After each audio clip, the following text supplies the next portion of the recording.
سندھ تاش معاہدہ ہوا تھا اس کو ابینس میں رکھ دیا ہے ہندوستان کی طرف سے. وہ لیٹر ادھر آ گیا ہے حکومت کے پاس.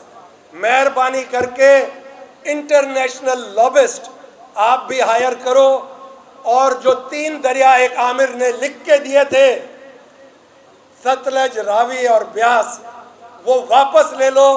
سندھ بھی سکون میں آئے گی. آپ کا منصوبہ اگر ستلج میں کوئی آبادی کرنے کا ہے وہ بھی حل ہو جائے گا. مگر وہ 3 دریا واپس لے لو. تو پنجنت کا نام واپس پنجنت کرو جہاں سے 5 آب ملتے ہیں دریا. اور پھر سکھ ہی سکھ ہوگا اس ملک کے اندر. مرسی کیوں ہوتا یہ دریا تو واپس وٹھو. پو اسا منجوں تو واقعی وڈو کم کیوں آ. پیسے لابسٹ کے اوپر دو ڈالروں میں اور رزلٹ لو ان سے. اپنی ایکسٹینشن اپنی حاکمیت کو بڑھانے کے لیے کوئی بھی نہ دے. زخموں کے اوپر مرہم رکھو. جو آدمی بولتا ہے وہ برداشت نہیں ہے، سچ بولتے ہیں وہ برداشت نہیں ہے.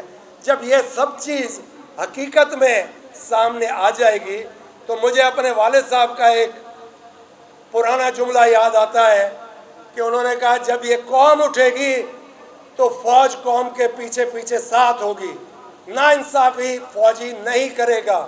ہم اس دن کا انتظار کر رہے ہیں کہ فوج اس اجڑے ہوئے لٹے ہوئے برباد سندھ میں جو آواز ہے اس کے ساتھ آ کے کھڑی ہو اور جو حق تلفی کر رہے ہیں ان سے، جو ناانصافی کر رہے ہیں ان سے باقاعدہ ازالہ کر کے دے اور حساب کتاب برابر کر کے دے کہ سندھ سرخرو ہو، سندھ کی عوام سرخرو ہو، سندھ کا مستقبل جو ہو وہ سنوارنے کے لیے ایک قدم ضرور اٹھانا پڑے گا.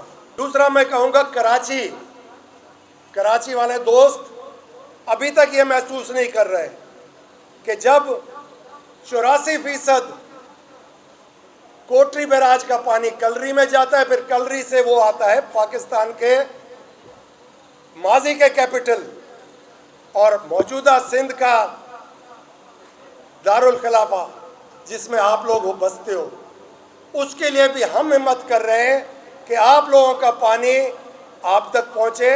صرف سندھ کے آبادگار نہیں، صرف سندھ کے زمیندار نہیں، جو شہر میں بستے ہیں، جھگیوں میں بستے ہیں یا بلڈنگوں میں بستے ہیں یا محلوں میں بستے ہیں، کاروباری اشرافیہ، ان کا پانی بھی، اس کے لیے بھی ان کو نکلنا پڑے گا. اس کے لیے ہم لوگ 18 تاریخ کو مئی کی کراچی میں عظیم الشان جلسہ کرنا چاہتے ہیں اور اس جلسے میں ہم یہ محسوس کرتے ہیں کہ 10 لاکھ آدمی ضرور شریک ہوگا اور وہ ریفرینڈم ہوگا.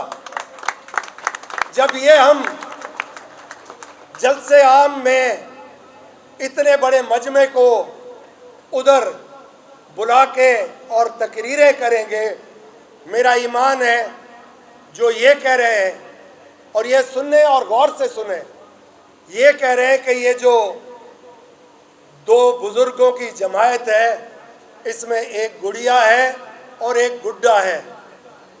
تو تھنک ٹینک کہہ رہے ہیں کہ مستقبل گڑیا اور گڈے کا یہ، باقی سب چلتے بنو. تو ایسے ہم ہونے نہیں دیں گے. کوئی یہ گڈا گڈی کا کھیل نہیں ہے، یہ پاکستان ہے.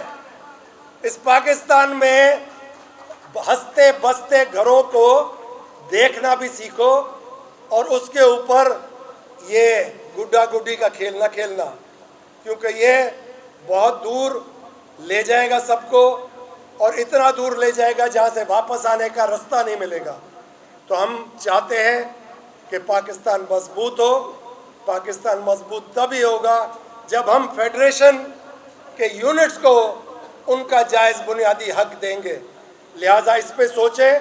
فارم 47 کے لائے ہوئے جو آپ نے حکمرانی کے اہم منصب پہ بٹھائے، چھوٹے چھوٹے لوگ بڑے منصب پہ، بڑی کرسیوں پہ، عہدوں پہ، ان سے اگر آپ یہ توقع رکھتے ہیں کہ وہ اس ملک کو، اس ملک کی قوم کو اپنے ساتھ لے کے چلیں گے تو وہ ان میں اتنی سخت نہیں ہے، کیونکہ ان کو فارم 47 سے لایا گیا ہے. اس میں میری گزارش یہی ہوگی جو پاور لیس فارم 47 کی حکومت بنائی ہے اس کو بھی گھر بھیجو اور نئے الیکشن کا آپ تیاری پکڑیں, صاف ستھرے لوگوں کو موقع دیں کہ اس ملک کو بھی صاف کریں اور یہ جو مفت کا بوجھ اسٹیبلشمنٹ نے اٹھا کے رکھا ہوا ہے یہ بوجھ بھی ہلکا ہو جائے اور ملک کی طرف توجہ دے, کیونکہ جنگ کے بادل بقول ٹیلی ویژن کے اور میڈیا کے اور ایک انفارمیشن جو آ رہی ہے منڈلا رہے ہیں, مگر میں یہ ضرور کہوں گا جنگ ہوتی ہے تو دونوں ملک کی عوام کو نقصان ہوگا, معیشت کو نقصان ہوگا, اور جب یہ دونوں چیزیں ہوں گی ہم لوگوں کا قرضہ کہاں سے واپس ہوگا.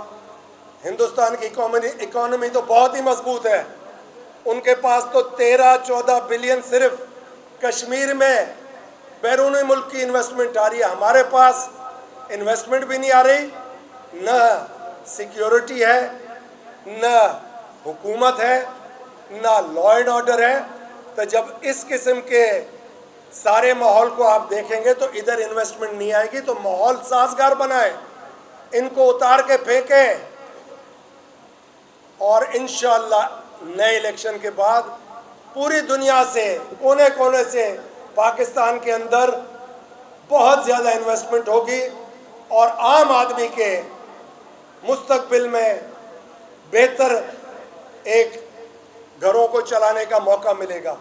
تو ہم یہی آپ کو گزارش کریں گے, ہر آدمی یہ کہہ رہا ہے کہ اس وقت حکومت نام کی چیز نہیں ہے, جو حکومت ہے وہ پاور لیس ہے. تو جب حکومت چلی کہیں اور سے رہی ہے تو خدا کا واسطہ ہے ان کو گھر بھیج کے سامنے خود ہی آ جاؤ, ان لاشوں کو پھینکو جدھر پھینکنا ہے, خود آ کے ایک دفعہ کام کر لو جو کرنا ہے. ہم تیار ہیں, ان سے جان چھڑا لو. ادھر کی قوم سب تیار ہے کہ ہم آپ کو قبول کرتے ہیں, باقی ان کچرے کو, ان معاشی دہشت گردوں کو جتنا جلدی ہو سکے اٹھا کے پھینکو. دوسرا اہم جو چیز میں کہنا چاہتا ہوں, اگر ایگریکلچر ہم لوگوں کا نہیں ہوتا تو ہم لوگ ٹیکس واپس کیسے دیں گے, ہم اپنے حصے کا قرضہ کیسے واپس دیں گے. جو اس وقت آبادگار ہمارے ساتھ نہیں ہیں, جو چھوٹے ذمہ دار ہمارے ساتھ نہیں ہیں, ان کو بھی میں گزارش کرتا ہوں کہ آپ بھی تھوڑا عقل کریں اور ہم لوگوں کے ساتھ اس موومنٹ میں دریا بچاؤ دریاتے داڑو نامنظور آئین اور قانون کی بالادستی کا جو موومنٹ ہے اس میں آپ شانہ بشانہ کندھے میں کندھا ملا کے ہمارے ساتھ چلیں. تو جیسے جائز بنیادی حق آپ کے بھی ٹیکس میں آپ کو ملے, ٹیکس آپ کا واپس جائے اور وہ قرضے میں اترے, اس کو ذہن میں واضح رکھ لیں. پانی نہیں ہوگا آبادی نہیں ہوگی, آبادی نہیں ہوگی آپ ٹیکس نہیں پے کر سکو گے, ٹیکس نہیں پے کر سکو گے تو IMF کا قرضہ کہاں سے اترے گا. اور خاص طور پہ ایک چیز اور جو ادھر کی پولیس اور انتظامیہ ہے ان کو بھی بتا دیتا ہوں, اگر یہ چھوٹے ذمہ دار اور ادھر کے عام دکاندار ان کی پرچون کی دکانیں ہیں یا پان بیڑی کی دکانیں, جب عوام کے پاس پیسہ نہیں ہوگا آپ کے تھانے کیسے چلیں گے. تو لہٰذا آپ بھی سندھ سے ہی کھا رہے ہو, آپ سندھ کی تنخواہ لے رہے ہو, سندھی بیچارے ابوجھ مظلوم پیارے اچھی بولی بولنے والے, ان کی عزت کرو, ان کے ساتھ زیادتی نہ کرو. آپ زیادتی کرو گے کل اگر پاسا پلٹ گیا تو پھر آپ خود بولو گے کہ یار ہم زیادتی کر رہے تھے. سندھ کے ساتھ زیادتی کرنے والوں کا آپ ساتھ نہ دینا, کیونکہ ہم پرامن ایک جد و جہد میں کہیں پہ کوئی گلاس کہیں پہ کوئی پتھراؤ کچھ نہیں ہو رہا, پرامن ہم چل رہے ہیں اور چلتے رہیں گے جب تک اپنے ٹارگٹ تک نہیں پہنچیں گے.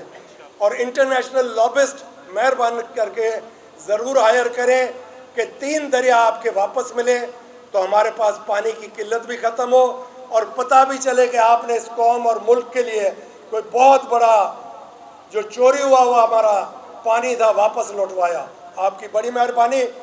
آپ سب کی میں خاص طور پہ توجہ یہ دلوانا چاہتا ہوں دوبارہ کہ 18 تاریخ ریفرینڈم ہے. ریفرینڈم میں جتنے دوست بڑھا کے آپ لا سکتے ہیں بڑھا کے لائیں.